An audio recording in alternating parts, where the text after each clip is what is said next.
So in your temperate regions or up north, you've got to watch out for ticks. So ticks tend to aim for the thinnest, most sensitive skin, which is generally found sometimes along the bottom. Generally the underside of an animal is the most likely place a tick would be.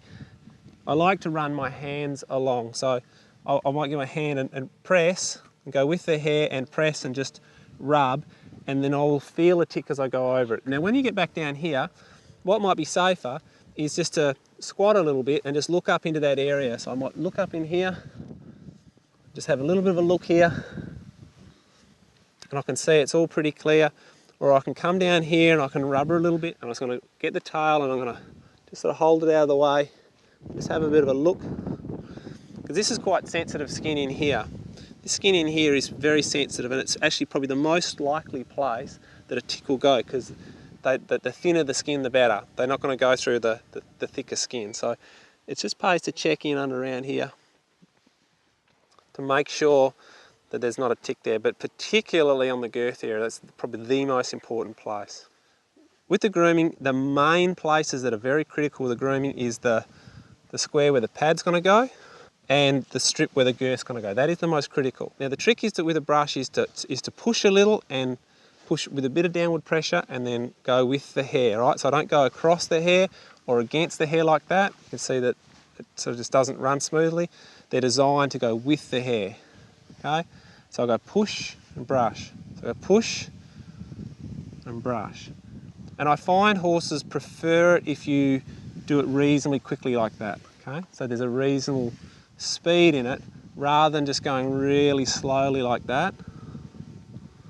Do it a little quicker, like you're brushing dirt off your jeans. It's the same sort of thing. So when I come in here, go brush, brush, brush, brush. With the station horse, you don't have to get ridiculously carried away with their mane and so forth, but you just don't want it having knots or prickles or tangles or things like that. So you can just use a stiff brush.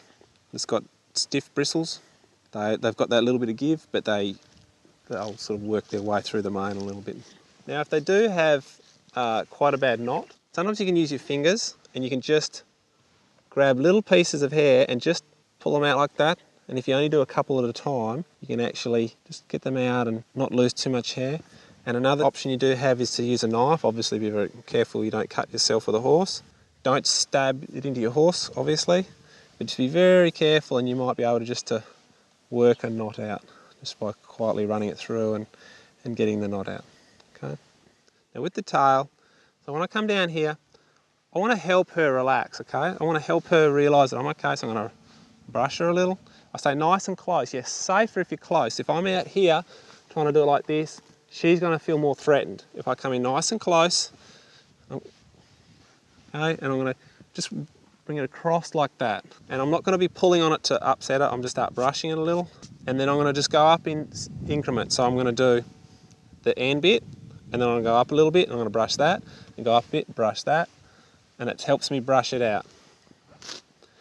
Because once I get all this brushed all nice and smooth, when I move up to there, then it only has to work a little bit and separate, and then it's free running. Whereas if I start up here, it's just hard going all the way. So you can see now the end here, it's all pretty good.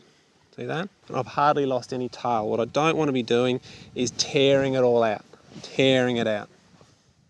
This is a bird's nest in the tail. It's very common in the tropics through the wet season. That a bit of sweat and mud can get in and it starts to curl up and it just turns into this huge dreadlock. What we want to avoid is having to cut all that off, because he'll have next to no tail left. So what we do is we get some cooking oil or something like that. Bit by bit, we sort of work all those looser bits out, and then you'll end up losing that main bird's nest, but you can save a lot of the extra hair that's going through here, and at least you'll be able to keep the flies and mosquitoes off him. So when you go to wash your horse, if they haven't been washed before, at times they can get a bit worried about it. So what I'm going to do, ultimately I'm trying to get the mare to stand still. So if I come and spray her like this, and if she moves around, until she stops, I'm going to take it away.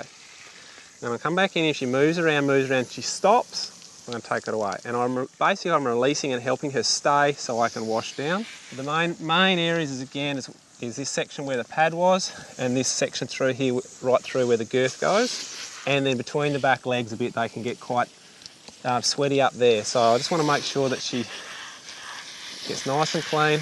And if she's really sweaty or really dirty, I might go like this, and then I might just rub backwards and forwards like this to really try to get some of that sweat back out and come back over again.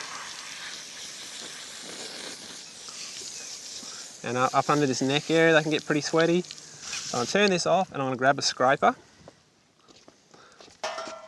If you have access to one, it's very important to use a scraper. If you don't have access to one, use your hand just to rub that off, because what happens is, especially if it's hot, the water traps the heat. So they have water on them, it's really hot when you wash them.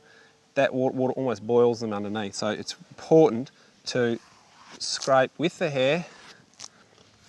If it's freezing cold in the middle of the dry season, then you maybe want to be a bit mindful of that. You don't want to be chucking freezing water on the back at 5:30 in the evening when you finish mustering, when it's going to be a frost overnight. But it is pretty important to keep them clean.